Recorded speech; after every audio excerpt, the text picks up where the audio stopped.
Hello, welcome to the channel Why Stories. Enjoy watching. A young girl from a disadvantaged family became a mother of 3 children at an early age. Her husband goes to prison, and Maria is left alone in poverty and despair with her 3 children. Her life becomes even more difficult when she faces the threat of losing custody, and the fate of her children falls into the hands of influential people willing to adopt them. Sylvia Santana drove into her hometown and turned onto the street where her mother lived. The woman, along with her family, had been living in the district center for 5 years now. It was during that time that she and her husband, with their children, completed the construction of their 2-story house, which they moved into with their large family.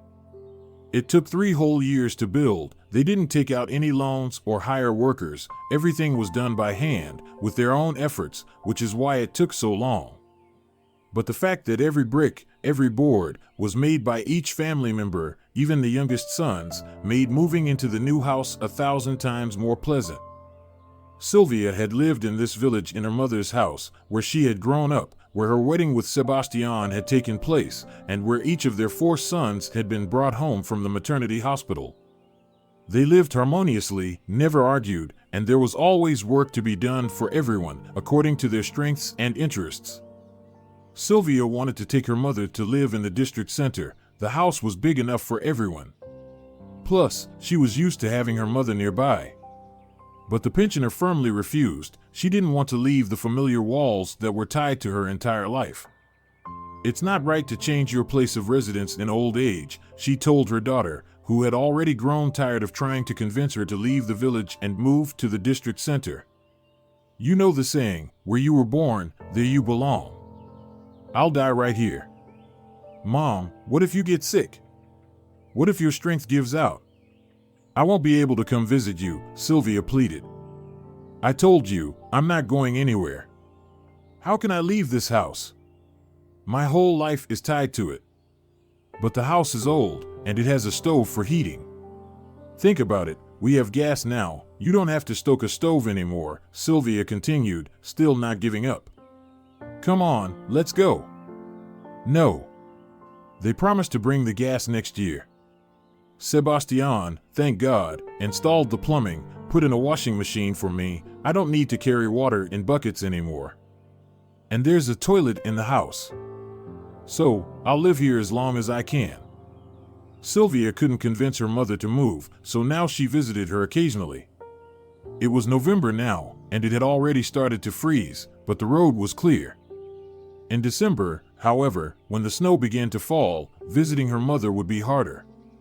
Sometimes for several days, the tractor didn't come to clear the rural road. Even the local delivery truck couldn't make it to the village store. Sylvia was worried, thinking about her mother as she drove onto the familiar street. Everything here was familiar, homey, neighbors in every house, with whom they had lived in both joy and sorrow. But here was her mother's house. Sylvia stopped the car at the gate and turned off the engine. She got out and was about to open the gate when she suddenly heard some noise. Sylvia turned around, trying to understand where the sounds were coming from. They were coming from the house across the street, which, as she remembered, had been unoccupied for 2 years. She approached closer and froze in place at what she saw. 2 little girls were standing on the windowsill. It was hard to see them through the dirty glass, but Sylvia could tell they were completely naked, not even wearing underwear. "Sylvia, why are you standing there? Why aren't you going inside?" she heard her mother's voice. "Are you lost or something?" The pensioner had noticed her daughter's car and came out to greet her, throwing on a coat. "Mom, come here and look," Sylvia shouted. Her mother approached and stopped next to her. "Are those kids sticking their heads out the window?" she asked, squinting her nearsighted eyes. "They're girls. But why are they completely naked?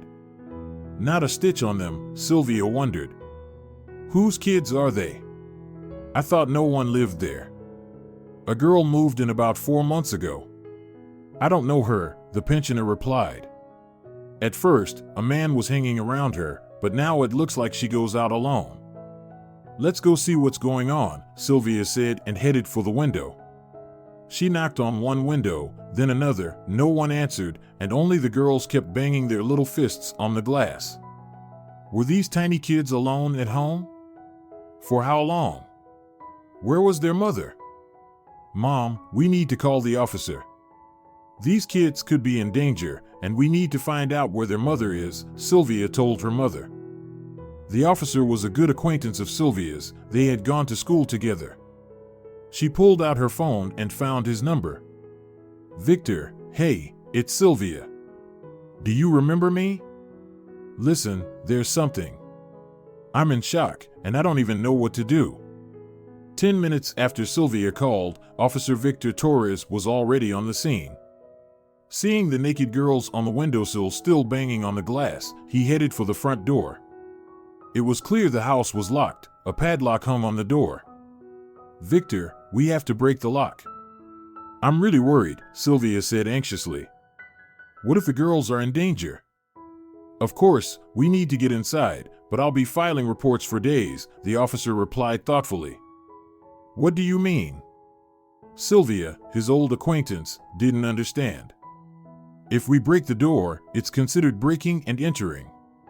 But you're a police officer, not a thief. Who's going to judge you for this? And there are children inside. Okay, let's see what we've got, Victor said and pulled on the padlock, which gave way.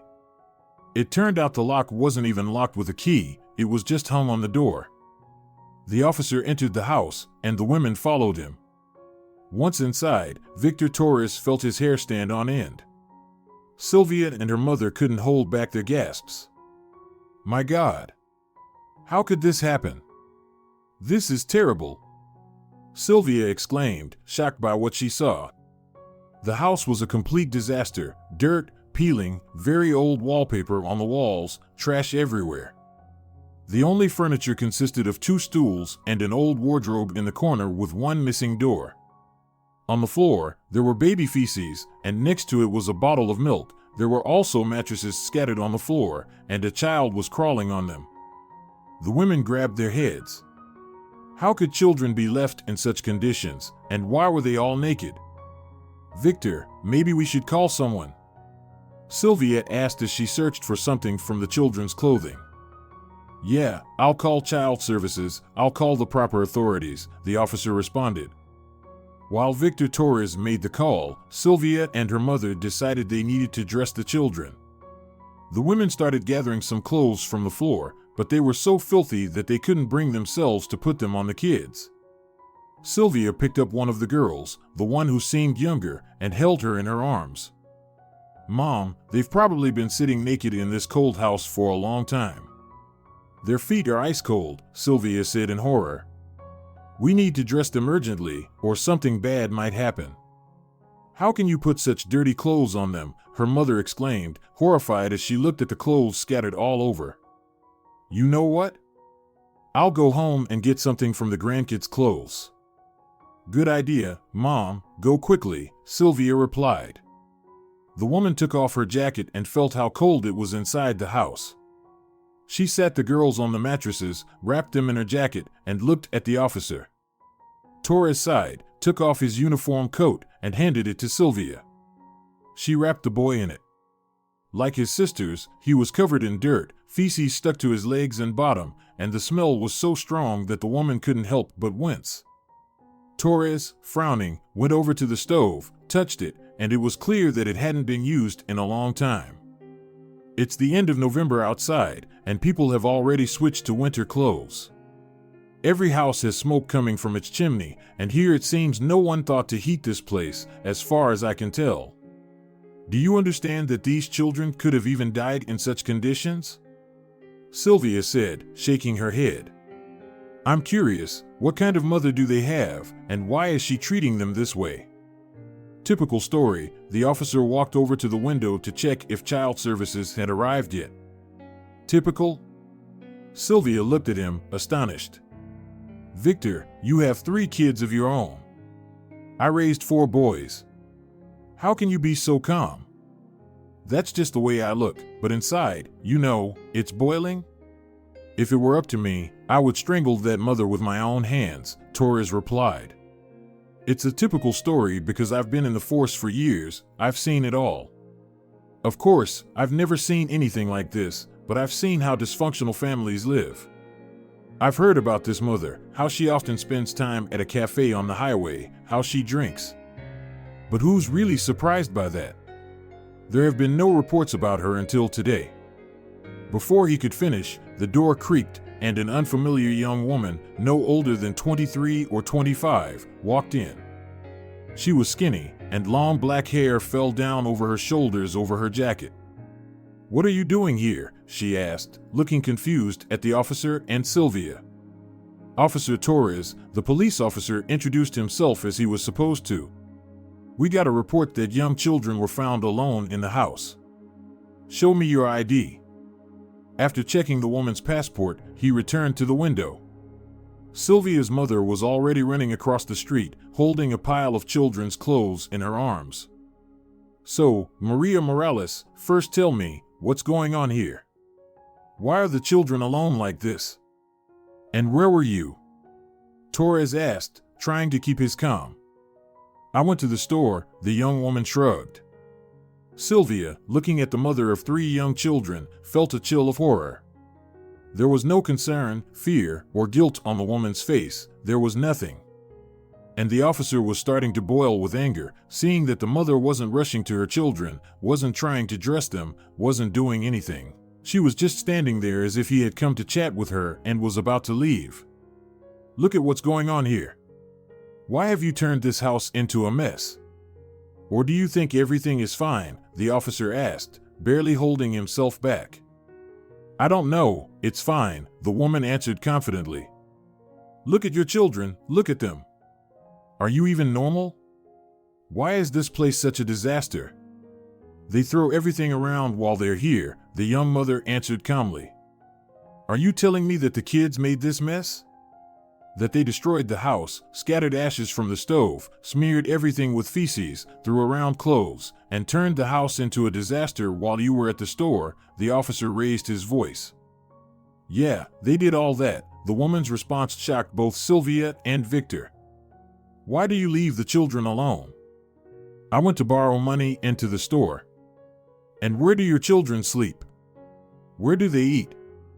"They sleep here," she pointed at the mattresses on the floor. "And what do they eat?" There was no answer to that question. Sylvia's mother entered the house with the clothes. The woman began dressing the kids, looking at their mother with disgust. "Why are your children so dirty?" the officer asked again. "Well, they're children.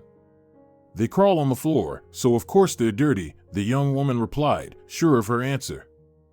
"Why isn't the stove being used? Why is it so cold in here, like outside? When I light it, it starts smoking." "I don't know why," Maria answered in her defense. "How old are the children?" 4, 3, and a year and a half. The children's mother walked over to the youngest, and as soon as he saw her, he clung to Sylvia. "Your children don't go to daycare. No one is teaching them, right?" The police officer shouldn't have asked that question, it was already clear. "Well, all right. Give me 2 or 3 days, and I'll tidy things up," the young woman suddenly said, and Sylvia's eyes nearly popped out of her head. "It's just that while I was gone, they..." Losing her composure, Sylvia approached the children's mother and stared directly into her eyes. "Are you saying that these little ones brought the house to this state?" she exclaimed, holding herself back with all her strength from shaking the woman. "Did they smear themselves with feces and frostbite their hands and feet all by themselves? My house is always clean, and they take their clothes off by themselves." "While I was gone, they took their clothes off," Maria replied. Sylvia was speechless. She was stunned by how calmly the woman was answering questions when she had almost ruined her children's lives. "Well, you'll be cleaning up without them. We'll make a report about the improper care of minors. And then you'll have to prove to child services that your kids are such monsters that they destroyed half the house while you supposedly went out for half an hour." Torres noticed a car approaching the house. The child services workers were still in shock when they saw what was happening. During their conversation with the officer, they mentioned that the family hadn't been on their radar. While they were gathering the children to take them to the hospital because their condition was terrible, their mother, Maria, didn't resist, didn't try to defend the kids. She did nothing, just watched the actions of the staff. 2 hours after Sylvia discovered them, the children were taken away. As she left the house with everyone, Sylvia looked sadly at the departing vehicle. "Mom, I'm in shock. How can people live like this? I think they've been alone for at least 2 days, maybe even more, without food, without warmth," Sylvia said. "Tell me about it." Her mother waved her hand toward the house where the child's mother, the pensioner, remained. "I doubt I'll sleep tonight." Driving back home, Sylvia had difficulty keeping her eyes on the road. Tears were streaming down her face, and her heart ached with pity for the children, whose existence she hadn't even suspected until this morning. The conditions they had been living in flashed in front of her eyes. Damn. Even a garbage dump is cleaner than this mother's house, Sylvia thought as she wiped her tears with her sleeve. Sylvia barely kept her eyes on the road, and only when she got close to her house did she try to pull herself together, noticing her husband's car. Sebastian had already returned from work. "Sylvia, what's wrong with you? Is everything okay with Mom? You came back from her place looking like you were in another world." Trying not to look at Sebastian, Sylvia put the bread on the table and started serving dinner, which she had prepared earlier that morning, knowing she would be gone all day. "Call the kids for dinner." "Mom's fine, everything's good." Her husband left the kitchen, and she froze, leaning her hands on the table. Her heart felt heavy. Here was her new home, a cozy large kitchen living room, a beautiful set of furniture, and a table where they always gathered as a family for dinner, an oven where Sylvia baked pies. They always had dinner together, then watched the big TV, lounging on the soft couch, laughing and discussing things. Everything was fine in her family, but those poor little kids were living in conditions where it was impossible to live. Even homeless people don't live like this. Taking a deep breath, Sylvia tried to calm down. In their family, it was customary to share news over dinner, to talk about how the day went. But today, the woman couldn't think about anything except what had happened that day. At the table, a calm and measured conversation was taking place. Four sons and a husband were chatting as they devoured meat and potatoes, fresh cucumbers, and tomatoes. Sylvia automatically added more food to their plates, ensuring they ate enough. "Mom, today at school they told us that for New Year's, everyone should bring something sweet from home. And we're going to a shelter where kids without parents live, and we'll treat them," said 10-year-old Maximo, washing down his food with homemade cherry compote. "Can you imagine, the teacher told us that their parents abandoned them. How could they do that?" Maximo calmly put his glass of compote on the table and took a piece of pie. "I thought maybe we could bake them cream-filled cookies. They probably never had anything like that." Before the boy could finish, Sylvia lost her composure, her heart clenched. She started crying right in front of her scared children and husband. These tears couldn't be stopped, she sobbed, covering her face with her hands, and couldn't calm down. The entire male side of the family was startled. The eldest, 20-year-old Ignacio, jumped up from the table and poured a glass of water, handing it to his mother. Her husband rushed to the room to get the first aid kit and find some sedatives, while 10th-grader Sergio shot a reproachful look at his younger brother. "What did I say?" Maximo looked bewildered at his mother and couldn't understand why she was crying so much, why he had upset her so much. "Get out of here," said 15-year-old Sandro. "Who got a failing grade in math last week? All you do is upset Mom." Maximo was completely frightened. "Mom, don't cry. I fixed my grade, I'll bring my notebook right now." He was already on the verge of tears himself. He ran out of the kitchen, and Sylvia, sniffling, drank some water. Her shoulders were still shaking, but she tried to pull herself together. "Okay, guys, if you're done eating, go to your rooms. Your mom and I need to talk," said the father. The sons obediently got up from the table, but their mother stopped them. "No, guys, don't leave. I'm really upset, and none of you are to blame for it. I'll calm down a little and tell you everything." Stay here." The boys and their father exchanged glances and sat back down. They had never seen their mother like this. Sylvia had always been kind and caring, while their father was strict but fair. The children in this family had never lacked anything, even though the couple weren't rich.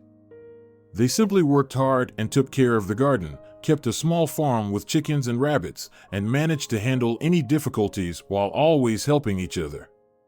Sylvia wiped her tears with a kitchen towel, drank some more water, and in detail told her family about the events of the day. She told them how she and her mother had seen the naked children on the windowsill, how they called the officer, and how in the house, which looked more like a garbage dump, they found hungry, frozen, dirty children. The children and her husband listened in silence. "I can't even imagine what will happen to these little ones next," Sylvia said, her voice trembling. "Maybe their mother will lose her parental rights now." Sebastian sighed heavily, then added, "God, Sylvia, why are you scaring us like this? I thought something terrible had happened. I even thought you might be seriously ill. Is there anything worse than what I saw today?" Sylvia exclaimed. "It's like a whole other reality. A real hell. Children shouldn't grow up in such hell, Sebastian. Calm down, don't get upset. You're still reeling from the shock," Sebastian said, worried that his wife might start crying again. "You're right, it's awful, but what can we do? Can we take them in?" 15-year-old Sandro suddenly asked. Everyone looked at him in surprise. His mother's story had impressed them all. She had described the conditions the children were living in very vividly, but the question Sandro had asked left them confused. In their large family, no one had ever thought about taking in someone else's children. Why not? We're all grown up now. We can handle it. Okay, Maximo still needs some raising. He hasn't learned his multiplication tables properly. But we'll manage, the boy shrugged. I know them, I just forgot, the younger son stubbornly said. See? I told you, you're a fool, Sandro smirked. All right, calm down everyone. Sebastian stood up and took a few steps around the kitchen. Such decisions aren't made quickly, we need to think it through carefully. He noticed the hope and pleading in his wife's eyes. He also felt sorry for the two little girls and the tiny boy, and Sylvia's story had left him shaken, but his son's question had caught him off guard. Let's start with the fact that we feel sorry for the kids, and what's happening to them is monstrous. But children aren't toys you can just pick up, play with, and then give back. This is a very serious decision, he said. But we could give them all our warmth, care, a home, and love, Sylvia said, watching her husband. Do you think they'll feel loved in an orphanage? No, of course not. But maybe another family will take them in, Sebastian suggested. Why can't that family be us? Sylvia got up from the table and began clearing the dishes. We're not poor, we have everything we need, and these kids don't need much, love and care, that's it. Sebastian was in a dilemma. Looking at the faces of their sons, he saw that they agreed with their mother's proposal and didn't mind having more children in their house, but he couldn't yet accept the idea. All right, let's do this. With any problem, as they say, you need to sleep on it. It's late now. We'll all go to rest, and tomorrow, with clear heads, we'll think about how we can help these kids. The sons went to their rooms.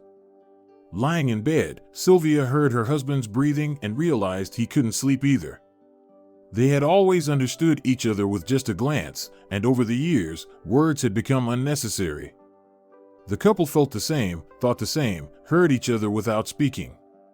And now, unable to fall asleep, they both thought about the same thing, the unfortunate children of some stranger. The next morning, after breakfast, when all the children went about their business, Sebastian approached Sylvia, hugged her, and looked into her eyes. He saw the same pain there as he had seen the day before. Call Torres, find out what we need to do to take the children in, he said to his wife. Are you sure? Sylvia asked, anxious. It will be all right. We won't leave these little ones in trouble, her husband replied, kissing her. When Sebastian left for work, Sylvia rushed to the phone. Her former classmate, Officer Torres, listened to her and agreed that the children needed to be saved. He, too, was still shaken by the shock of what had happened the day before. "I understand you, Sylvia. This is very noble. You already have 4 children of your own, and now you want to take in 3 strangers," he said to her. "She's not a mother, she's a monster. A complete monster. She nearly ruined those kids." Sylvia interrupted him angrily. Calm down, calm down. I just know what I'm talking about. You'll need legal help, that's a fact. I'll send you a contact. He's a public figure, his name is Valerio Gonzalez. He's got a real talent for tearing these kinds of mothers to pieces in court. I'll warn him that you're contacting him through me. Thank you, Victor, Sylvia thanked her former classmate. That evening, the family held a council and made a unanimous decision to take the 2 girls and the little boy into their home. The sons supported their parents, with no doubt that it was the right decision. They prepared thoroughly for court. Sebastian and Sylvia took classes at the foster parent school, gathered all the certificates and documents required by child services. At the same time, they visited the pediatric ward of the hospital almost every day where the children were being kept. In the beginning, Sylvia couldn't bear to look at them without tears. The boy had mild frostbite on his feet and hands, hernias, and sores on his body. The girls couldn't count or recognize colors. When Sylvia brought them bananas, they started eating them with the peel. At the same time, they learned more and more about the children's parents. It turned out that their father had been imprisoned 6 months ago for robbery and murder. That's all they could find out about him. And the mother, people said all kinds of things about Maria. She was promiscuous, drank alcohol, didn't take care of the children, spent the child allowances on alcohol, changed men constantly, and no one even knew who the father of the girls and boy was. Maria hadn't shown up at the hospital or child services. A week after the children were given to the foster parents, they settled in Sylvia and Sebastian's home. The court hearing took place. Sylvia was sure that the girl wouldn't show up, and that the case of her parental rights being revoked would drag on for an indefinite period. But Maria came. At the court session, Sylvia was very nervous. She kept glancing at Maria. She was sitting, head down, answering the judge's questions briefly, without going into detail. But when the floor was given to the lawyer and public figure Valerio Gonzalez, she suddenly tensed, fixed her gaze on him, and it seemed like she was mentally processing every word he said. "I am a lawyer, and it is not my habit to appear before the court or the public with baseless accusations. That's why I'm here today, not with empty words. I have brought documents that prove that Maria Morales cannot be the mother of 3 small children and must be stripped of her parental rights," began the public figure. He handed 3 thick files to the judge, returned to his place, and continued. "I ask you to pay attention to the fact that every word I speak here is backed either by a document or by witness signatures. We are listening attentively." "Please, go on," the judge said to the public figure. Everything this complete stranger to Maria said made her tremble with anger, despair, horror, and confusion. Was she really the person they were describing? At the age of 22, Maria is already the mother of 3 children. The eldest girl is 4 years old, which already speaks volumes about Maria Morales being a woman of loose morals. "I see no reason for such an opinion," the judge interrupted the lawyer. "That is your subjective opinion." "Not at all, and I will provide documents to support this." "You have them. This is a reference from the school, where Maria was already behaving inappropriately. Then she married young, had children, and brought them to such a state. What caused this, I ask? The cause is her personal debauchery and lack of upbringing. By the way, Maria's mother is a role model for her." "What do you mean by that?" "Please explain," the judge interrupted again. "She abuses alcohol, doesn't work, and leads an immoral lifestyle." "Did Maria's mother come as a witness?" the judge asked the secretary. The answer was negative. "Please continue, Mr. Gonzalez," the judge addressed him. Thank you, the man nodded. I have visited Maria Morales' children several times in the pediatric ward of the hospital and saw the condition they were in when they arrived. The mother not only completely neglected their upbringing, but also created conditions that endangered their lives. The older girls are developmentally delayed, unkempt. The medical staff had a hard time cleaning them up. The youngest boy, at the time of admission, had an umbilical hernia, which required medical intervention. Please note, the boy is terrified, which leads me to assume that the older children, and the mother herself, were physically abusing the girls. This is not true. Maria shouted from her seat. There is a psychologist's report from working with the children, where, when asked, "Has anyone hurt you?" the older girls answered affirmatively and pointed to their mother. This is documented. I asked the court to pay attention. The public figure approached the judge and placed the document on the table, then returned to his seat and continued. And finally, the testimonies of neighbors and people who knew Maria Morales. Allow me to read some excerpts. When leaving the cafe intoxicated, she would often get into a car with different men and drive off in an unknown direction. She frequently left the children alone, never took them for walks. Here's another one. While intoxicated at a cafe, Morales confided to the bartender that when she left the house, she would slip sleeping pills into the children's food so they would sleep while she could go out and have fun. This is not true. You don't even know me. Maria cried out. You're right, I don't know you, which is why I am presenting the arguments of people who do know you. That's all I have, the public figure concluded his speech. This day would be etched in Maria's memory for the rest of her life. She walked out of the courtroom, having lost her children in an instant. The court had stripped her of her parental rights. It hadn't set any limitations, hadn't given her time to improve, but had immediately declared her unfit to be a mother.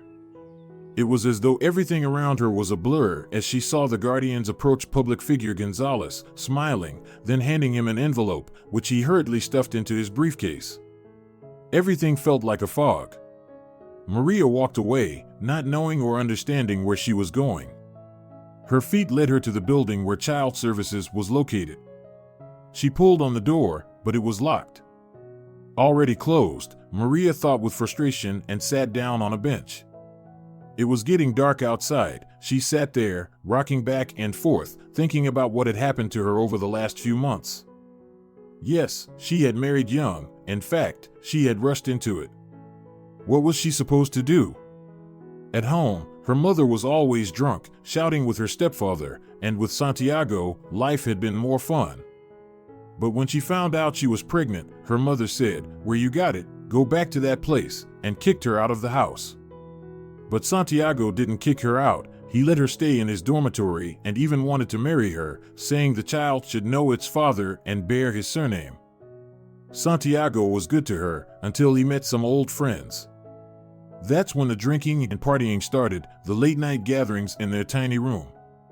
The daughter would cry, unable to sleep in her crib, and Maria, pregnant, would rock her in her arms all night long. Then the second child came, a girl too. And Santiago started having this fixation that a real man must have a son. Maria tried to convince him, "We can't even feed these ones, it's not the right time, and I'm tired with two little ones." But Santiago insisted, and no matter how hard Maria resisted, 2 years later, a son was born. Santiago was happy, threw a party, invited his friends, and proudly showed off his son. "Look, a real strong boy. Everything's there. Just like me." They partied until morning. The girls couldn't sleep, kept asking to be held by either their mom or dad. And Maria received maternity capital. It was getting cramped in their small room with 5 people. They started thinking about buying their own place. Just then, Santiago heard about a house in the village with a reasonable price. They went to see it. It didn't look great on the outside, but inside, it was solid, 3 rooms, 1 large and 2 smaller ones. In the village, yes, but Santiago was thrilled.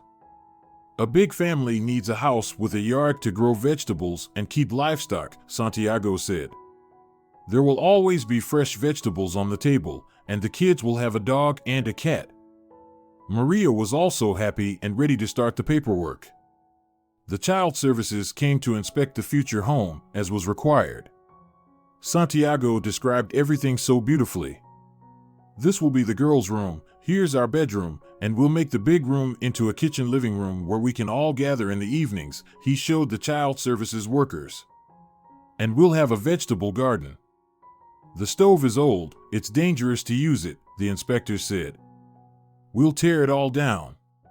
We'll hang a heating system, radiators, and a water boiler. The house will be so warm," Santiago said. "And since it's summer, I'll take care of it all." The inspectors agreed and signed the papers. Maria and her husband moved their simple belongings from the dormitory to the village house and started settling in. One evening, they sat down on the old family couch and looked around. Dreams were one thing, but money was needed to bring Santiago's ideas to life. They needed to renovate, buy furniture, and get dishes. Maria grew sad. "Don't worry, Maria," Santiago hugged his wife. "I'll earn money, and I'll handle all the repairs myself. I know how to do everything." A week later, the police arrived with a search warrant and told Maria that her husband and his friends had been arrested for robbery and murder. The girl shivered, curled up on the bench, and closed her eyes. Everything had been fine, but now she had no husband and no children. Exhausted from the stress of the past weeks, Maria fell into a troubled sleep where she saw her daughters and son. They reached out to her, calling, "Mom. Morales, what are you doing lying here?" Someone shook Maria by the shoulder. She opened her eyes. It was dawn. "I'm asking, have you lost your mind, Morales? Have you been sleeping on the bench all night?" Maria raised her head and saw a social worker, the one who had been at her house that day. Sitting on the bench, Maria felt her hands and feet go numb, and her whole body felt as if it belonged to someone else. "All right, I see what's going on," the woman said, pursing her lips and critically eyeing Maria. "Let's go to my office, you'll warm up." Maria followed her obediently. The building was warm, but her hands and feet were slow to warm up. Only then did a cup of hot tea appear before Maria. She eagerly wrapped her hands around it, feeling its warmth. "Why didn't you go back to the village?" the social worker asked. "I don't know, it's bad there without the kids." The woman sat down at her desk, looking intently at Maria, trying to figure out what was going through her mind. She had seen many mothers lose their parental rights for various reasons. Some of them she felt sympathy for, wanted to help, while others evoked nothing but disgust. Maria was in the first category, but it was surprising that the court hadn't given her a chance to fix things and had immediately taken her rights away. "Tell me, Morales, how did you manage to let your house and children get so bad in just a few months? We were at your house when you bought it. It was clean, some of the original furniture was still there, and your children were fine. What happened?" the social worker asked Maria. "I don't know," Maria answered, not raising her eyes. "Again, you don't know. Well, how do you plan to live?" Maria remained silent, holding her hands against the warm cup of tea. She couldn't answer that question. "Will they never give me my children back?" Maria suddenly asked. The social worker stood up and took a few steps around the office. The situation for the girl was complicated. It would be hard to get out of it on her own, and no one was there to help her. "Actually, in our country, any mother is given a chance to regain her parental rights, but I think it would be better for your children in this family," the woman said. "They will be miserable without their mother." "Can strangers really replace their own mother?" Maria whispered. "Sometimes they can. Because some mothers are unable to care for their children. But I'm not like that." "Maybe, but you need to prove it to everyone, and first and foremost, to yourself." The woman sat back at her desk and placed a folder of papers in front of her. "How can I prove it? What should I do?" "First of all, you need to get your life together, tidy up the house, make it cozy, and create a proper living environment for the children. Maybe even find a job." "And that's it?" Maria asked, looking up at the social worker in surprise. Do you think that's too little? I'll do it. Will you help me? Maria asked, hope in her voice. I can help you with the paperwork for your appeal, but everything else you need to do yourself. You have 6 months. Thank you. Maria left the office with a firm resolve to get her children back. She understood that the law allowed her to do so, but it would require effort. She decided that she would do everything and that her children would be with her again. From that day on, she would pull herself together and do everything possible to get the girls and the boy back. Just a week later, Maria visited the Child Services office and told the sympathetic worker that she had cleaned the entire house, removed all the dirt, and even put new wallpaper in every room. She showed photos on her phone to prove that she was trying. And I got a job as a nanny at a daycare. They told me once I passed the medical commission, I can start working, Maria said. I'm happy for you, Morales. Now you just need to buy some furniture, furnish the house. And don't forget the toys. This will all be strong proof that you're getting back on track, the woman praised her. I'll do it. Give me another week, Maria asked. Go ahead, take care of your business. I'll start preparing the appeal for the court. I'll help you. Maria was overjoyed. She managed to buy a bunk bed for the girls, a couch, and a wardrobe. She even bought some books and coloring books. Looking at pictures of her children on her phone, she whispered, I'll definitely get you back. Definitely. The social worker kept her word. They prepared the necessary documents, and Maria took them to the court. Now it was just a matter of waiting for her case to be reviewed. But everything didn't go as planned. One day, a luxury car stopped near her house. Maria peeked out the window, trying to figure out who had come to her house. A tall man stepped out of the car. Maria immediately recognized him as the public figure Gonzalez, the one who had vehemently spoken against her in court. Before she could rush out to the yard, he asked, Can I come in? He asked, looking at Maria with a frown. Come in. She let Gonzalez inside. I need to talk to you. Valerio Gonzalez walked into the large room, surveyed the walls, which were covered with new, albeit inexpensive wallpaper, noticed the whitewashed and patched stove, and the cleanliness and order in the house. I found out you filed an appeal in court. The man looked at Maria, and she recoiled under his gaze. I did. Let me tell you this, it won't make any difference, Gonzalez declared firmly. You're overestimating your strength, believe me. I want to get my children back. They won't give them back to you. Why not? I've already fixed up the house, bought children's clothes and furniture, the girl protested. And I'll find a job soon, and my son will go to the daycare where they've taken me on as a nanny. Gonzalez laughed loudly. His laugh made Maria shiver all over. And when he suddenly fell silent, she was afraid to look up. I want to talk to you nicely. Listen carefully and try to understand that I don't wish you any harm. He took a few steps around the room, grabbed a chair, and sat down. The best thing you can do right now is start a new life. You're still young, you can have 10 more children if you want. But these children, you'll never see them again. Start living for yourself, Maria. Go study or work. Build a normal life. When the kids grow up, they'll decide for themselves how they want to interact with you. Let them grow up in a good family. I want my children to be with me. And I won't give up on them. I understand now, if I win the court case and they return the kids to me, you'll have to return the money you received from the guardians. That's why you're panicking. Before Maria could finish, the man abruptly stood up and approached her, grabbing her by the throat. She began to have trouble breathing, and he leaned in close to her, hissing threateningly. I'll crush you like a cockroach. Valerio shoved Maria violently, and she fell onto the couch, pressing herself into its back in fear. If you don't withdraw your appeal from the court tomorrow, I'll make sure someone will have fun with you in some dark alley. Or if you prefer, it could even happen in your own home. What they'll do to you, you can't even imagine in your worst nightmares. And then they'll bury you in some pit and pour concrete over you so no one finds you. Is that what you want? Huh, he yelled the last words. Nod if you understand. Maria nodded fearfully. Tomorrow, you'll withdraw the appeal. And in a week, you'll be gone from here.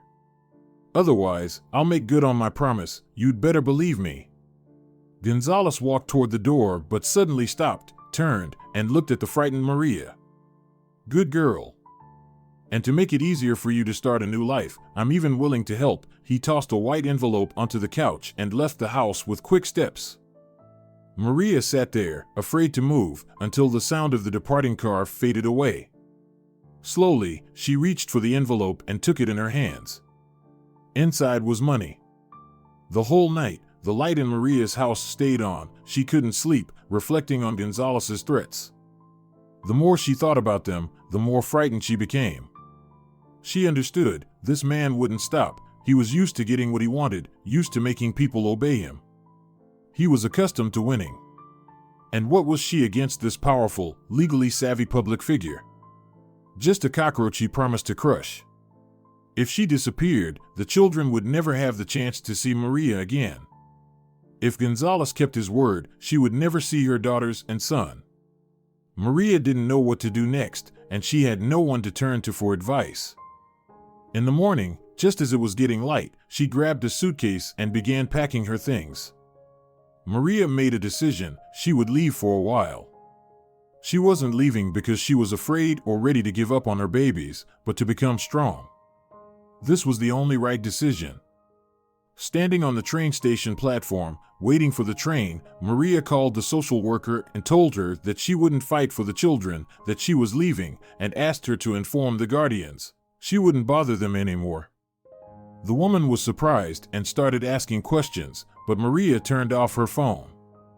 The train was approaching the platform. Let's introduce ourselves. My name's Natalia, the cheerful woman said to Maria, smiling. She looked no older than 50. And your last name? Maria asked indifferently. No need for last names. Am I some old woman or teacher? Natalia laughed merrily. So, what's your name? We're travel companions, and we'll be together for over a day. Maria, the girl replied. Well, Maria, I don't know about you, but I'm dying for a coffee. How about you? Sure. Maria watched the energetic woman quickly settle into her seat. And when the train started moving, she had already changed into a knitted pantsuit. Full of enthusiasm, Natalia stepped out of the compartment, and when she returned, she had 2 cups of coffee, placing one in front of Maria. Let's toast to our acquaintance, Natalia smiled. Maria tried to force a weak smile, but she didn't feel like being cheerful or talking. The faces of people, children, and the disgusting public figure Gonzalez, who had forced her to leave her homeland, were all she could think about. Where are you going? Natalia asked, pulling out a bag from her suitcase. South. Well, it's clear you're not going north, the woman laughed again. Cookies, sausage, and cheese appeared on the table. Natalia actively spread the food out, while Maria suddenly realized she hadn't eaten in a while. The aroma of the sausage made her stomach growl. Help yourself, don't be shy. I'm a simple person, so eat as much as you want. I love eating while traveling. What else is there to do? I hate newspapers and crosswords, Natalia chattered. Maria watched the lively woman with interest. There was something carefree about her, as if she were from another world, one without troubles and problems. I went to visit someone. Now I'm heading back. They say it's true, it's nice to visit, but home is better, Natalia kept talking. Some people like to visit one relative after another, or visit different friends. But as for me, I just love messing around with my roses and rhododendrons at home. Do you like flowers? I don't know. What a strange person. Of course, you like flowers. How can anyone not like flowers? Like some wise person said, flowers can say to the heart what words cannot express.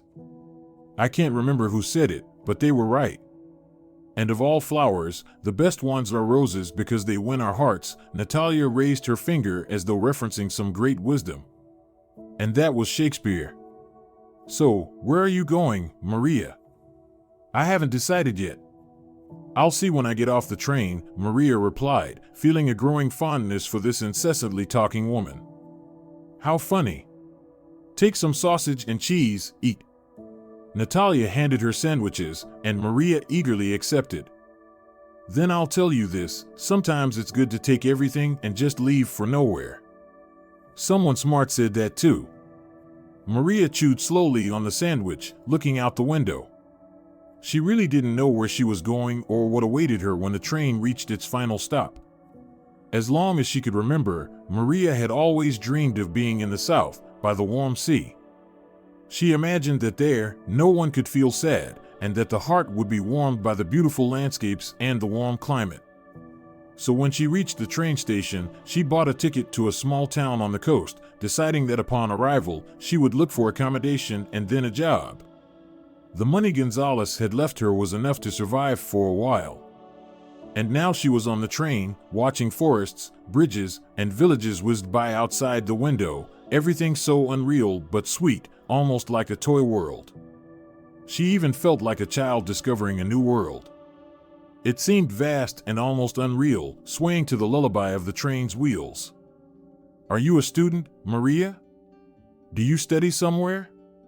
Natalia's question brought Maria back from her thoughts. No, I don't study. What do you do, if it's not a secret? Well, nothing much, Maria shrugged, unsure how to answer. Well then, don't say anything if you don't want to. Really, why have I been pestering you with my questions? Natalia began to clear the food from the table. Everyone has their own life, their own business, and other people don't need to know about it. Sorry for prying. Maria thought Natalia might have gotten upset.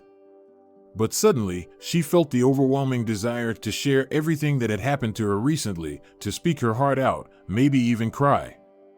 After all, she hadn't cried in a long time. She had simply lived like a living corpse, like a dead person who had been revived, but was still wandering, unable to find peace. They took my children from me, Maria whispered, nervously glancing at Natalia, waiting for her reaction.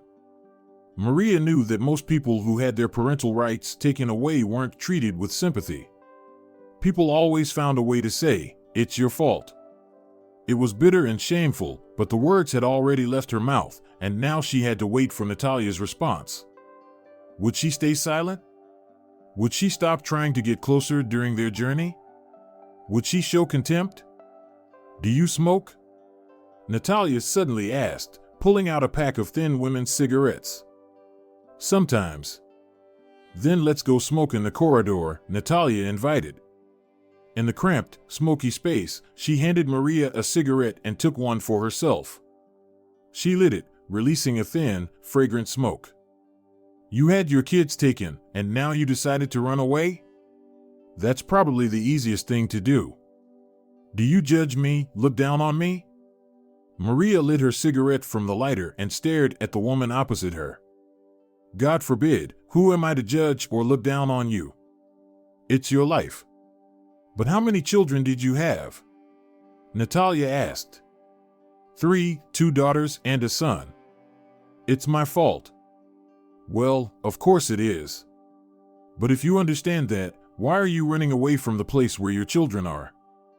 I don't have any other choice right now. Maria stubbed out her cigarette, not finishing it. They made me.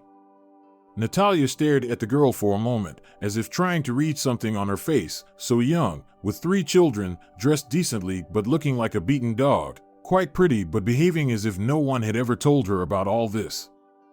Do you want to tell me everything? The woman asked, staring into Maria's eyes with her dark gaze. Yes, Maria replied softly, realizing she simply couldn't stay silent anymore, torn apart by the pain inside. Back in the compartment, they sat opposite each other, and Natalia prepared to listen. Maria sat in silence for a moment, unsure where to begin, but then the words came rushing out like a torrent from a dam that had been holding back too much. They flowed freely, like a stream breaking through the stone walls. Maria spoke and spoke.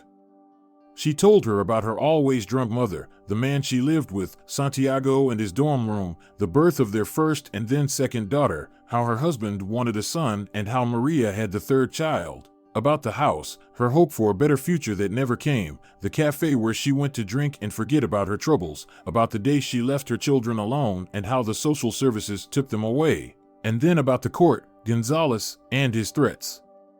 And this public figure Gonzalez, who exactly is he to the guardians of your children? Asked the woman when Maria fell silent. No one. I think they just paid him to do everything right, Maria replied. Well, Natalia pondered. She had also once known a terrifying person with the same last name, but she had long since preferred to forget about him. Even now, she didn't want her memory to bring back the events of the past. You see, when they locked up Santiago, when they put him in jail, I felt like I was in a fog. I completely lost interest in life. I walked around like a plague. I was completely alone. Do you understand? No one helped me. 3 children. They always need something. I think that's when I started losing my mind and would have lost it completely if it weren't for the guardianship. I don't even understand why it happened that way. It was like my brain shut off. You don't need to justify yourself to me, Natalia shook her head. Believe me, I understand you very well. Sometimes circumstances are stronger than us, and a person is weak, especially a young girl who has no one to protect her. Maria sighed. She felt a little lighter in her heart, as though the lock that had been keeping it closed was about to open and her heart would start beating again. Natalia was the first and only person Maria could trust, and there was no awkwardness at all, since they would part ways tomorrow. Maria would never see this woman again, and Natalia would probably never remember her young companion who had lost parental rights to 3 young children. Maria's sleep was restless. She dreamed of her daughters and son. They kept reaching out to her over and over again, Mom. Mom. And behind them stood Gonzalez, laughing. Maria, wake up.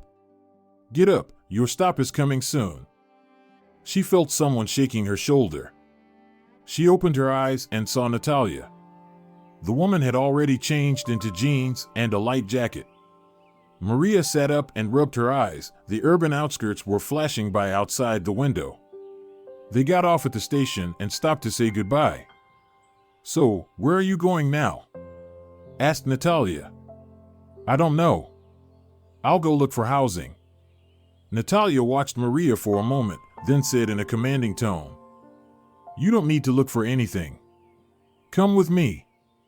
Where to? I'll tell you on the way. Let's go.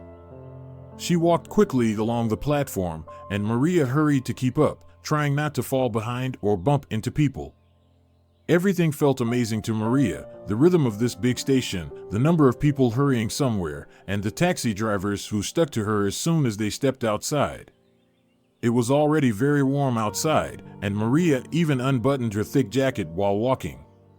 She looked at the big white and blue building of the station with curiosity. When she saw the mountains, she almost dropped her jaw. Don't dawdle, or you'll get lost. Natalia called out to her, and Maria hurried after her companion again. Finally, they squeezed into the bus and managed to grab the last free seat. Is it always this crowded? Maria asked, out of breath. This is nothing. The tourist season will start in a month, and every day there will be more and more vacationers, Natalia smirked. Sit comfortably, we have an hour to go. Maria looked out of the bus window. Everything here was completely different from her village. Even the people were dressed in a special way. And where are we going? The girl asked Natalia. I'm going home, and you are heading toward a new life. Natalia's enthusiasm and energy, which Maria had noticed when they first met, reawakened. The woman paid for the ride and gestured for Maria not to take out her money. She put her wallet back in her bag and exhaled. My son has a small guest house in a resort village. He hires 2 or 3 people to help in the summer. It's not the season yet, but I think you won't be out of place. So, I'm offering you a job with accommodation on the seaside. What do I have to do? Maria asked, mentally relieved that she wouldn't have to look for either a place to stay or a job. Oh, nothing special. Help around the house, clean the rooms, help me prepare breakfasts. Is that okay? Of course, Maria exclaimed. Then why aren't you asking about the salary? Natalia asked and laughed.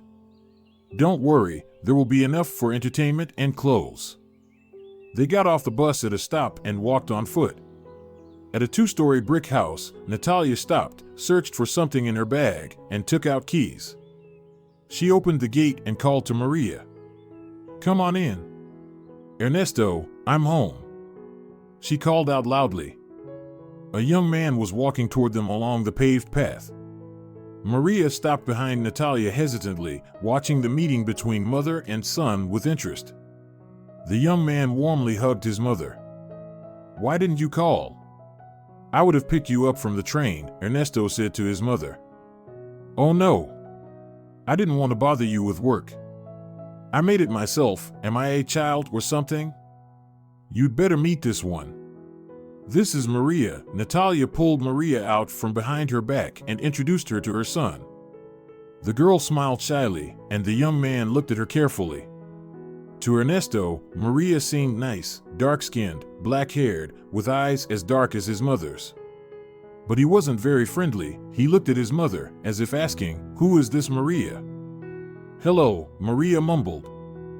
Ernesto nodded. You needed an assistant, so let's take Maria. She's a good girl, hardworking, no bad habits, Natalia praised Maria. But isn't it still off-season?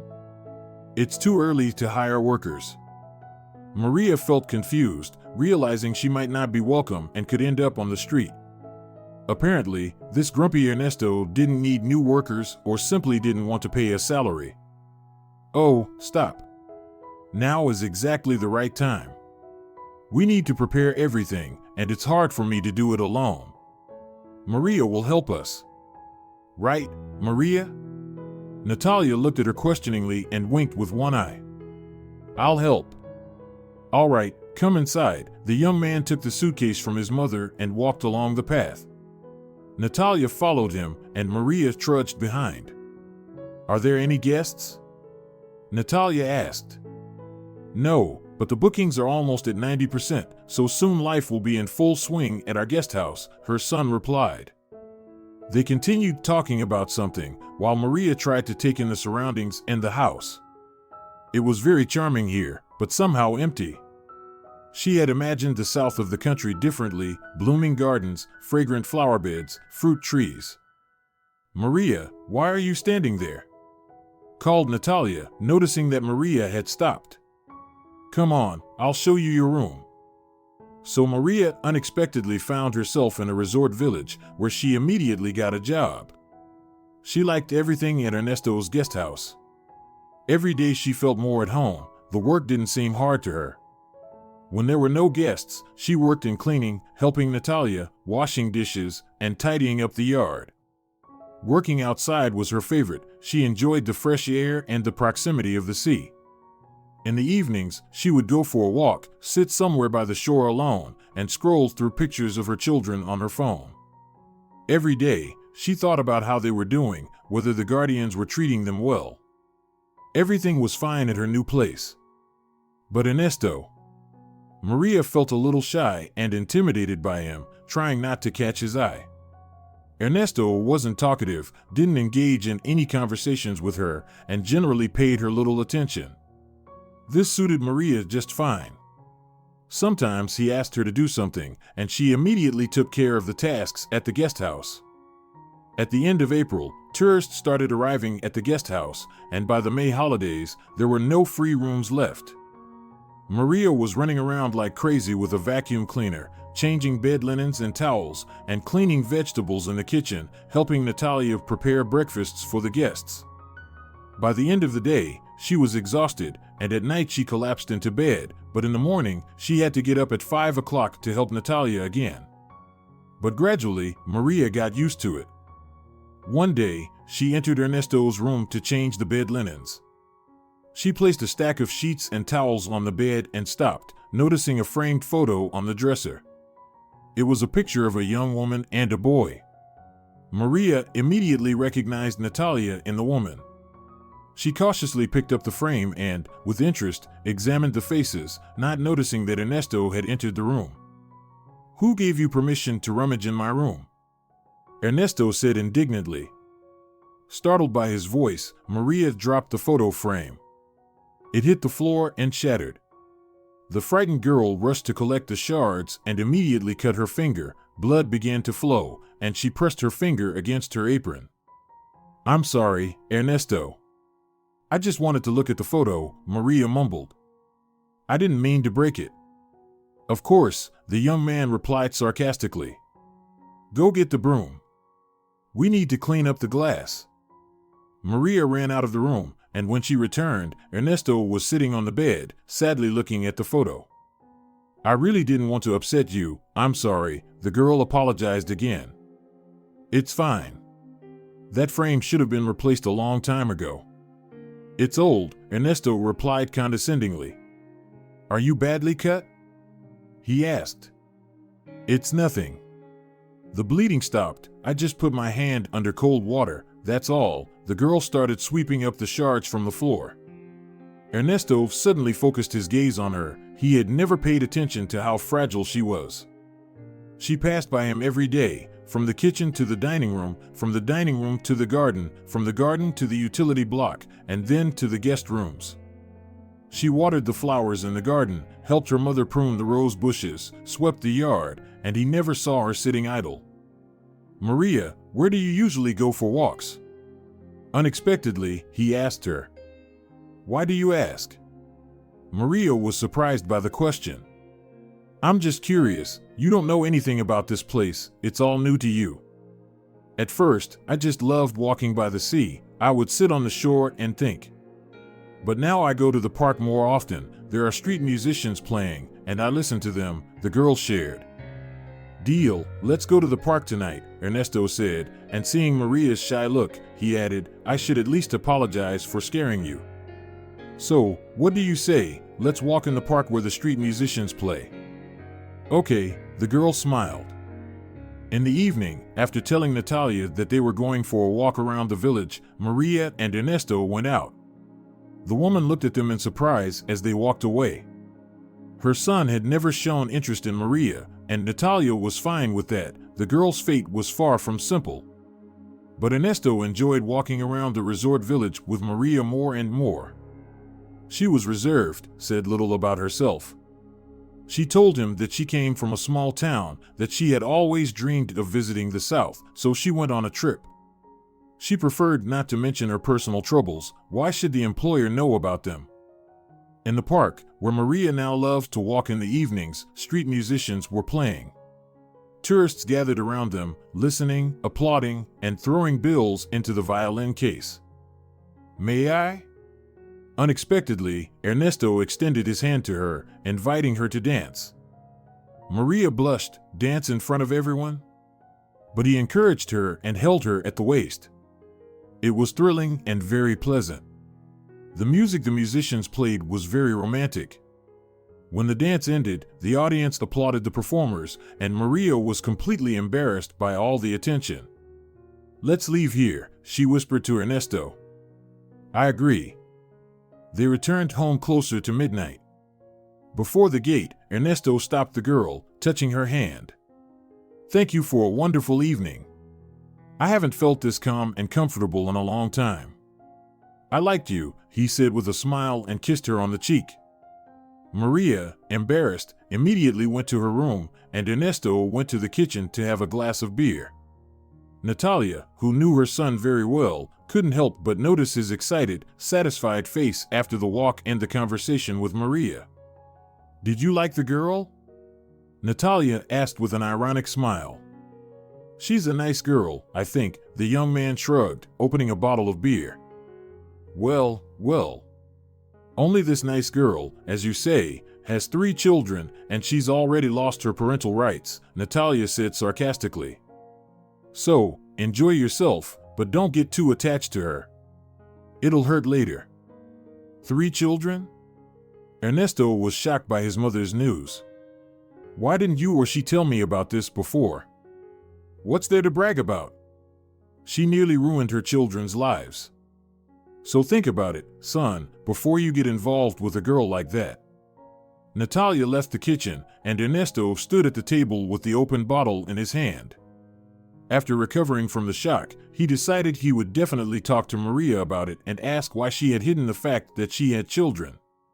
But the busyness of the next day didn't give Ernesto the chance to be alone with Maria, and she seemed to be avoiding him. It was only by evening that he called her into the garden. Why didn't you say anything? What else are you hiding? What do you mean? Maria didn't immediately understand what he was asking. You have 3 children. Why did you lose your parental rights? Ernesto kept pressing with his questions, demanding an explanation, but Maria didn't think it was necessary to tell an employer who had suddenly decided to learn more about her personal life. I think my past personal life doesn't interfere with me doing my job. The girl frowned. Why should I tell you this? You're just the person who pays me. She said it in such a tone that Ernesto immediately fell silent. Slapping his hand against the apple tree trunk, he stood still, nervously shifting from one foot to the other. Didn't I tell you yesterday that I like you? The young man finally eased off a bit. So what? Well, I want to get to know you better, but you're starting our relationship with lies. Relationship? I think we're both misunderstanding something. You're my employer, and I work for you. And anyway, Ernesto, if that's all, can I go? Maria replied. Yes, exactly. I'm just the employer. What a fool I am. Maria, can you wait for me here? I'll be quick. He looked at her with such an intense gaze that she couldn't refuse. I'll wait. Ernesto disappeared deeper into the garden, and Maria sat in the gazebo on a chair, waiting for him. The young man returned, holding 2 glasses and a bottle of wine. I realized I was wrong. I pressured you. Let's just sit down, talk, like friends. I want to tell you about myself, Ernesto said, pouring wine into the glasses and handing one to Maria.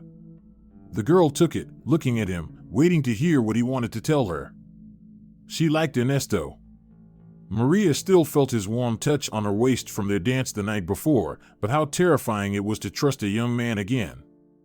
Unfortunately, she already had some bad experiences.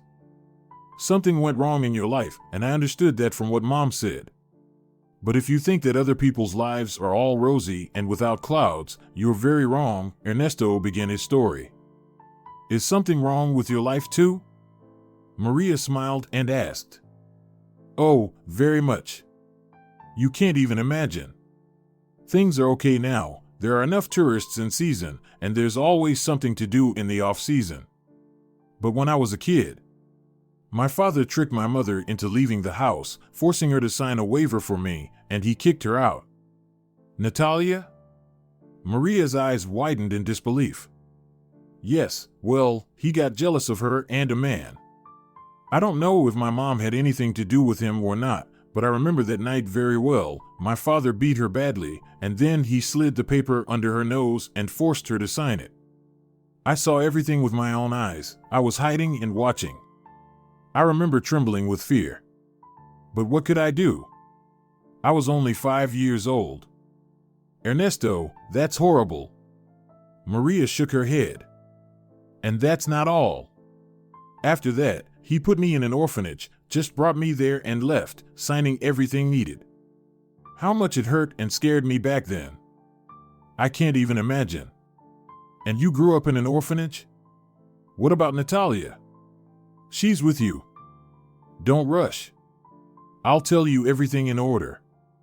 Ernesto took a sip of wine from his glass and placed it on the table. I ran away from the orphanage a few times. The caretakers would catch me, punish me, and then the boys would beat me up, like punishment.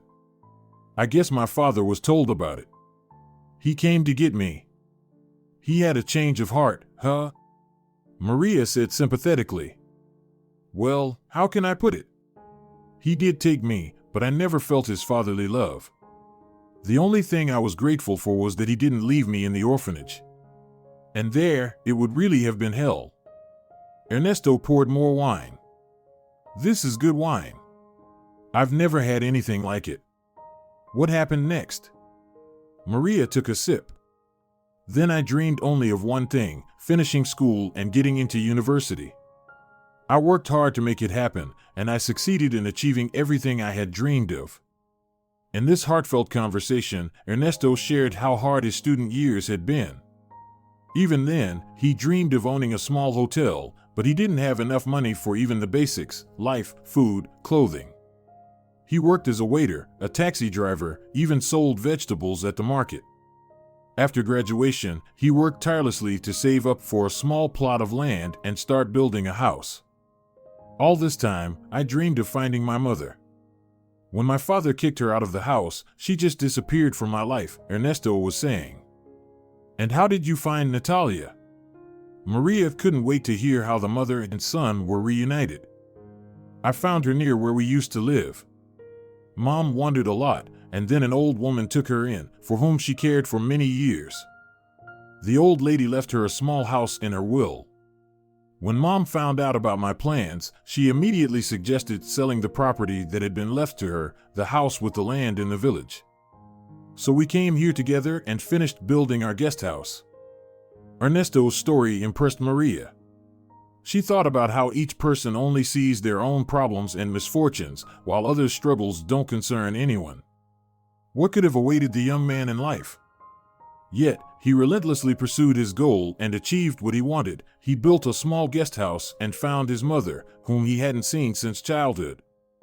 Your father treated Natalia and you terribly. And why don't you talk to him now? We probably never would have.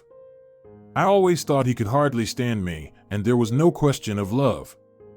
But one day, he found me himself. My father got very sick, I would even say mortally so. He needed a donor, and I, as his son, was a perfect match. He asked me to help him survive. And you agreed? He hurt you as a child. I agreed. There was an operation, and I felt lighter in my soul after my father started recovering. When he got back on his feet, he said that he owed me his life and that I could ask for anything I wanted.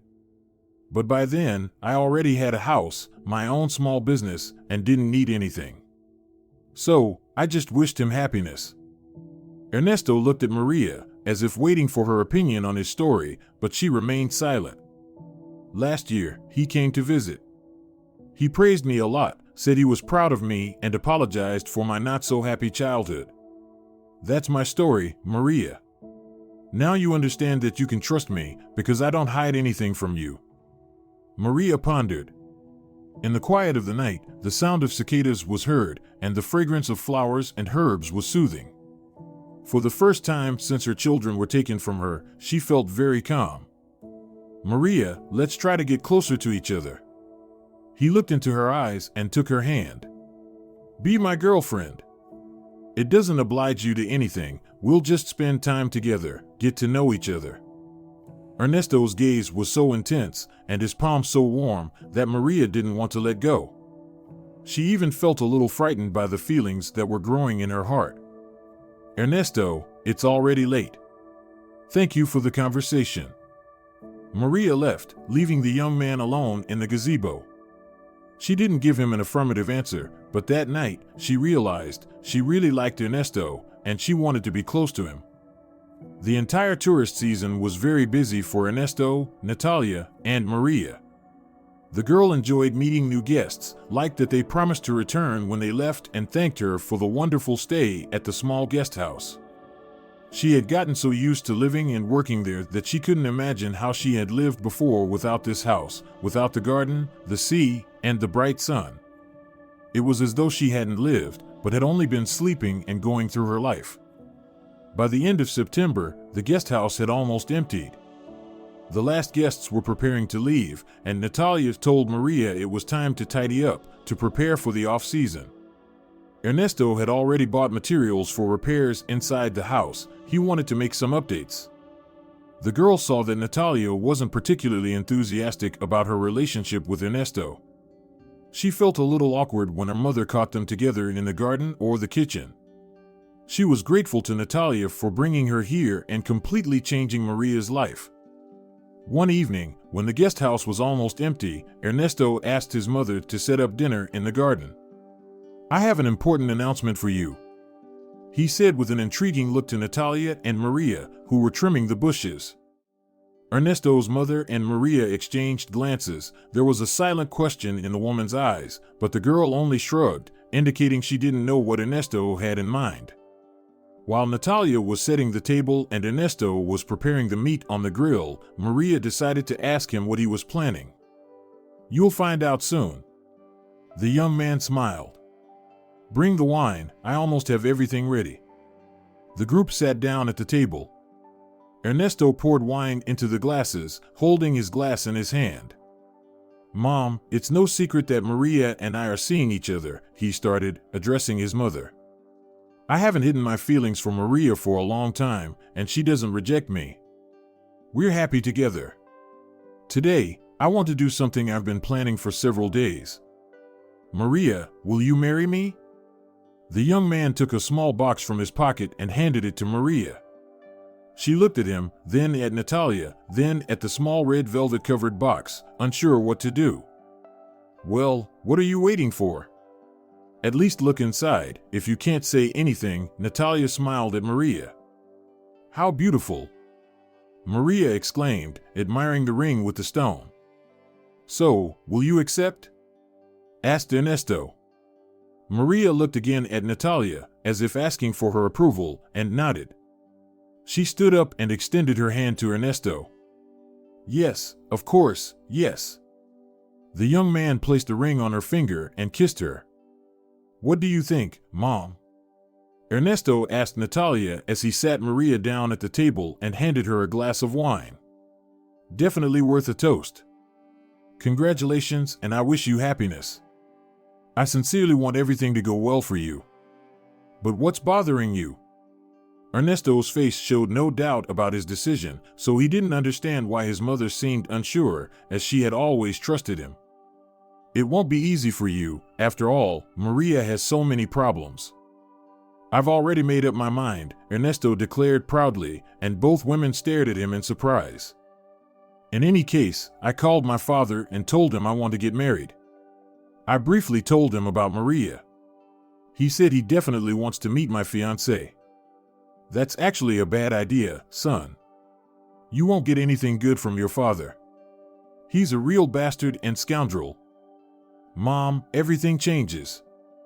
"People don't change, at least I don't believe that." Natalia insisted. "Why even meet him? You'll see, your father will definitely do something nasty. On the contrary, he's very grateful to me for saving his life when I became a donor for him. That's why he reminded me again that he owes me. So I want to introduce him to Maria, and then ask him to help us get her children back. We'll all live here on the coast. That's what I want." At Ernesto's words, Maria's heart fluttered. She imagined how wonderful it would be for her little ones here and how happy they could all be together. Here, surrounded by mountains, by the sea, they could forget all their troubles. "Do you think he can really help? My father has big connections, he can do a lot. Believe me." Ernesto smiled at Maria. Only Natalia remained dissatisfied. The woman didn't believe her ex-husband could sympathize with a young girl, especially one who had stumbled so badly in life, though she knew his influence would be enough to help with many things. "As you wish, son. I wish you great happiness, and I hope everything works out. How are you planning to go to your father's?" "I was just waiting for Maria to say yes. Now that she said yes, I can book tickets through an app tonight." "Why rush? There's still a lot to do at the house." "No. I want to see my fiancée happy as soon as possible. I want to bring the kids here, make rooms for them, show them our beautiful places." In Ernesto's voice was so much joy and optimism that Maria was ready in that moment to pack up and go to where her children were. "Will I really be able to see them soon?" the girl exclaimed, hope in her voice. "I've missed them so much. You have no idea." "But What's bothering you? Ernesto's smile faded. This public figure.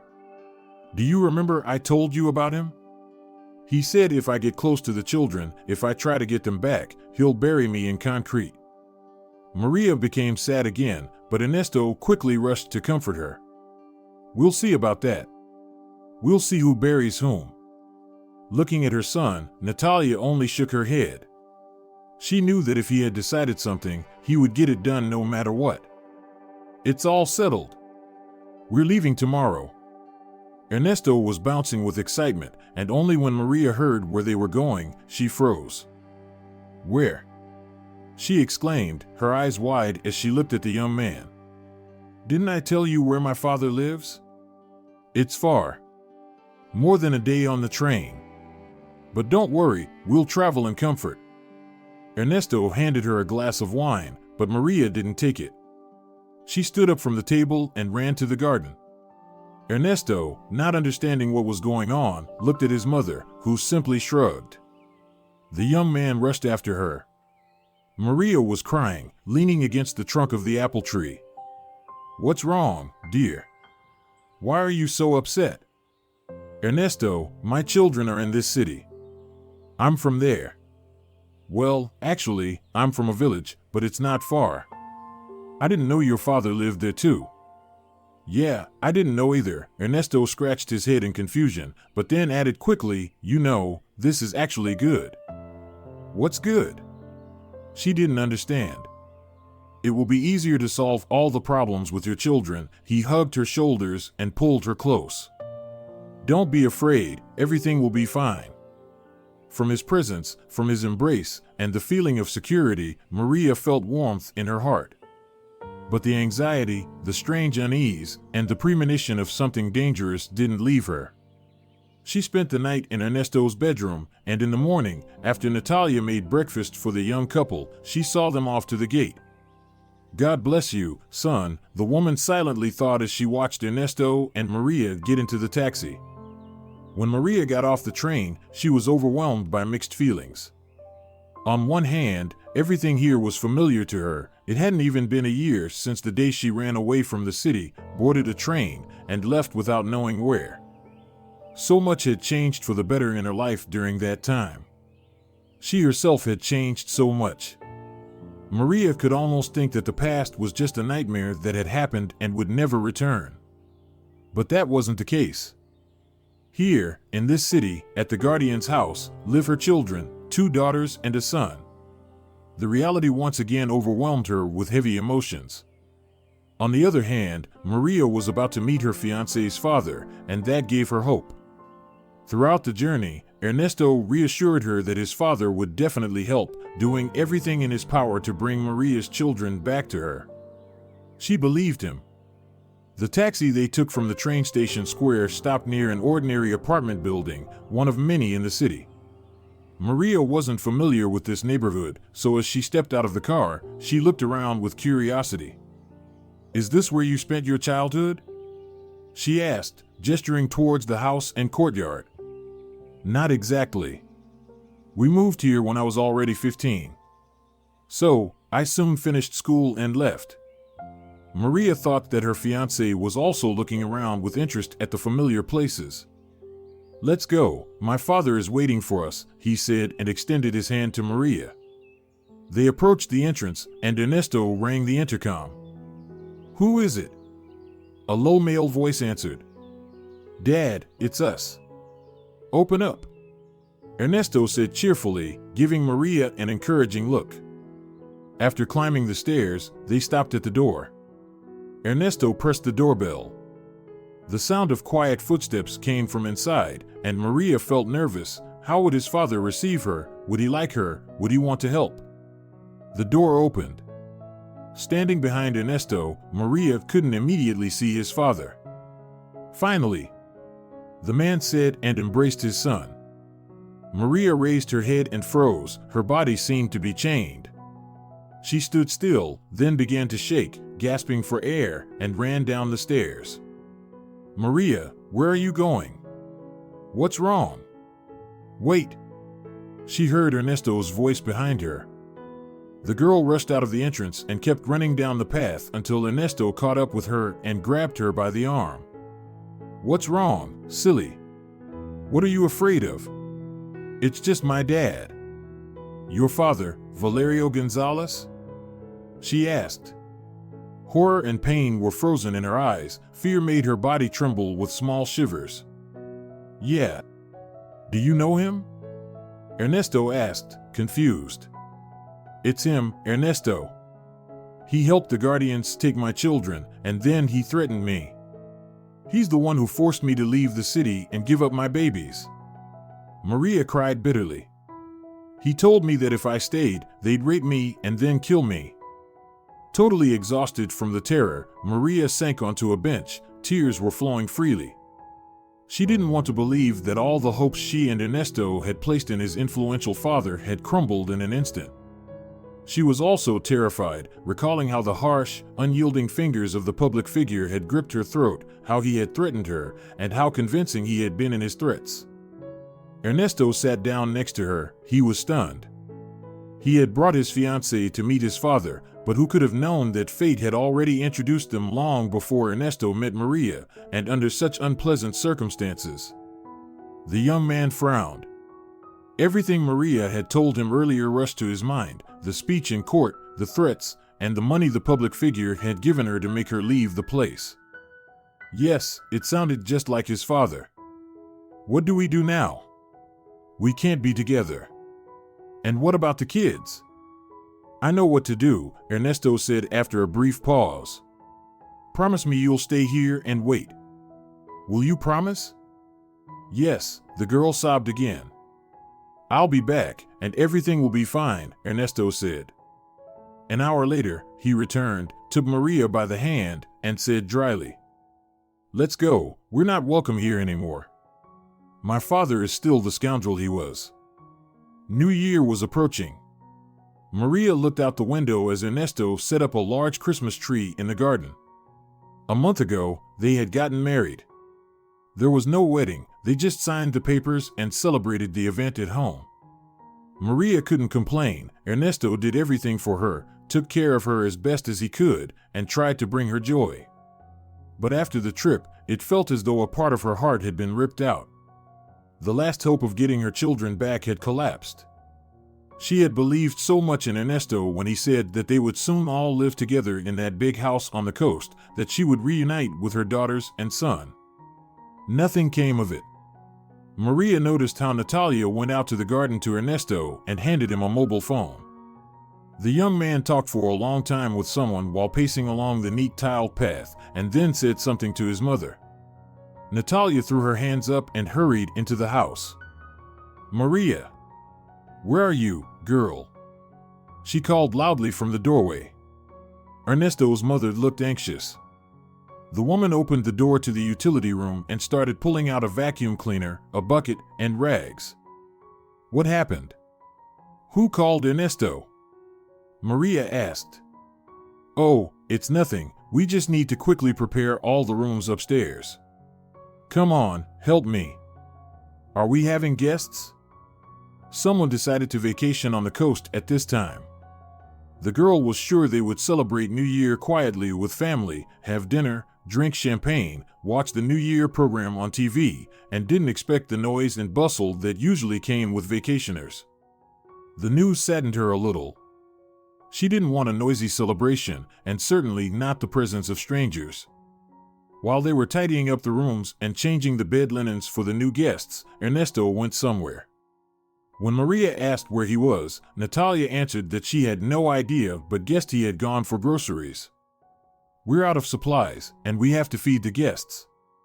Plus, I'm planning a festive dinner, like they do at hotels." "A festive table?" Maria was surprised. "Yes. We'll all sit together, us, the guests, and we'll have fun," Natalia replied. Maria didn't like the idea very much. She didn't want to spend New Year's with complete strangers. But every business has its rules, and their guest house was no exception, so she had to follow Natalia's instructions. When Natalia and Maria went downstairs, Ernesto returned with an enormous number of bags and boxes filled with all sorts of things. Don't you think this is too much? Maria asked him. Just right. Why are you so tense? The most magical holiday is ahead. We'll be able to make a wish when the bells chime. You know, I only have one wish, for my children to be with me. But that's never going to happen. The girl sighed. Just believe, and everything will work out. Ernesto kept bringing in boxes and bags, while Maria looked at him sadly. Her young husband never got downhearted, it was one of his main qualities. But for her, dealing with her own melancholy and sadness was not easy. Maria thought about her children every day. What time are the guests arriving? Maria asked, sorting through the groceries. By 10 p.m., everything should be ready, Ernesto replied. Your mom and I have already prepared the rooms. The table should be ready by 10 too. If you want, you can get me involved in any kitchen work. Ernesto seemed to be somewhat agitated. At the appointed time, a minibus pulled up to the house. While finishing the last preparations, Maria fussed around the table, setting the utensils. Ernesto went out to greet the guests. I wonder what kind of large company will be staying with us for the New Year holidays, thought Maria, and walked to the window. A woman with a child in her arms got out of the minibus, and right after her, a man brought two girls in bright jackets and hats. Maria looked closely and froze. She pressed her face to the window, staring at the little children, not even noticing who was getting out of the bus behind them. Oh my God! These are my children! A shiver ran through Maria's body, and she ran out of the house. Her legs felt weak as if they were made of cotton. Running toward the guests, the girl stopped. Hello, Maria, Sylvia said. Happy New Year. We've brought your daughters and son to you. My girls. My son. Maria stammered, almost fainting, and reached out her arms. Sylvia handed her the son. Taking him in her arms, Maria knelt in front of the girls. My dears. How I've missed you. How are you here? Where are you from? My darlings. My loved ones. Maria, this is for you. The girl looked up and saw Ernesto's father, the same public figure Valerio Gonzalez, standing in front of her. The man handed her a beautiful folder tied with a red ribbon. You've been reinstated with your parental rights. All the documents are here, Valerio Gonzalez said. We're returning your children to you. And I apologize, if you can forgive me. Thanks to Ernesto, I've realized that nothing is more precious than one's own children, and they should always be with their mother. How much of a fool I was not to understand this simple truth when I was young. After saying these words, he glanced shyly at Natalia, who was standing nearby, watching everything unfold. Maria looked from Valerio to Ernesto, from Ernesto to Sebastian and Sylvia, who were standing with their 4 sons behind them. Tears were frozen in her eyes. We've grown very fond of your children, Maria. We've all become very attached to them.